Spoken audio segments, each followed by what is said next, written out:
Let's just look at the chessboard. Everybody out there, the world is literally watching this show. Do you go short, long, or into cash? Let me simply make the long argument. I see Dow 25,000 within the first term of the Trump administration. How do we get there from here? If you look at the policies Mr. Trump will enact in the first 100 days, starting with day one, let me just walk you through them. The first is cutting taxes for all Americans.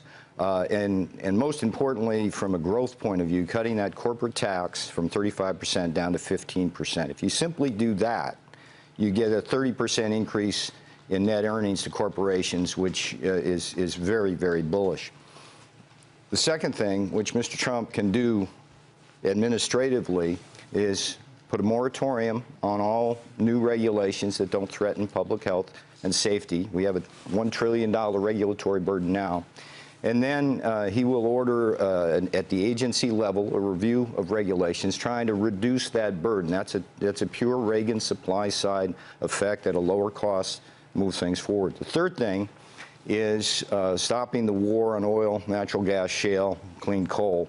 If we lower our energy prices, that will make our corporations more competitive globally. If we lower our electricity costs, that will put more money in our consumers' pockets for savings and investment, growth inducing. He can do that unilaterally. If you move to the trade issue, there are a tremendous amount of executive powers that Mr. Trump has.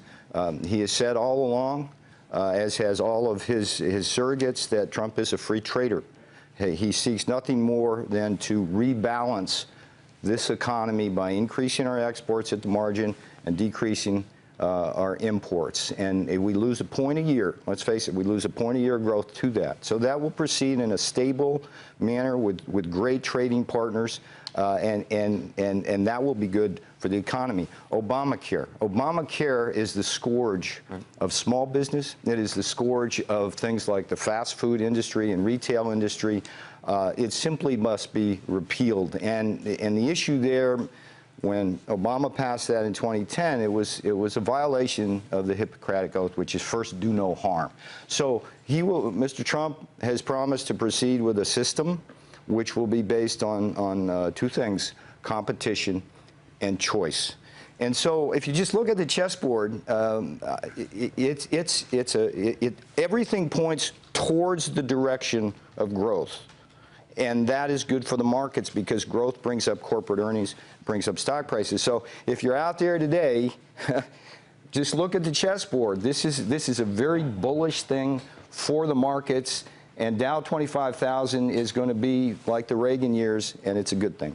Dave, there's a lot of multitasking going on in that first 100 days if you're going to do all of those things. Just prioritize them so that we understand. We've been talking, I don't know if you heard earlier, do you go after and do a big infrastructure spending plan early because it could be bipartisan, or do you do Obamacare first? I mean, there's only so much that can get done in this first Let me try to unpack that. First of all, the infrastructure issue, you had Wilbur Ross on, have him on tomorrow. He'll explain why that plan is, for the large part, no, it is revenue neutral because it uses a very innovative system of tax credits to help with all the other sources of funding we have. So the last thing you want to do is raise taxes to fund an infrastructure program. That will not happen in a Trump administration. Now, Andrew, what do you do first? That's not the way Mr. Trump works. He has a day one plan and a 100-day plan, and he will move forward like an army attacking these problems on all four of those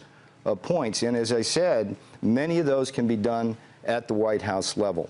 And there will be good work to do with the Congress. I can't imagine any Republican on Capitol Hill is going to say no to a cut in the corporate tax. I can't imagine anybody on Capitol Hill who's a Republican, and probably a lot of Democrats right now, who doesn't think repealing Obamacare is a good idea. And what you, yes.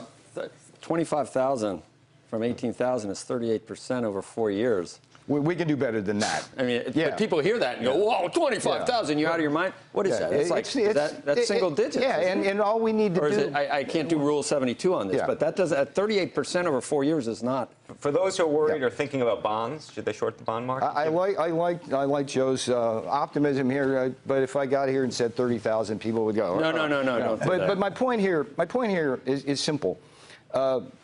people out there around the world now, they're figuring out what to do, long, short, or cash. I'm saying that everything Mr. Trump's going to do points in the direction of growth, and that will point in the direction of a higher bull market. Hey there, thanks for checking out CNBC on YouTube. Be sure to subscribe to stay up to date on all of the day's biggest stories. You can also click on any of the videos around me to watch the latest from CNBC. Thanks for watching.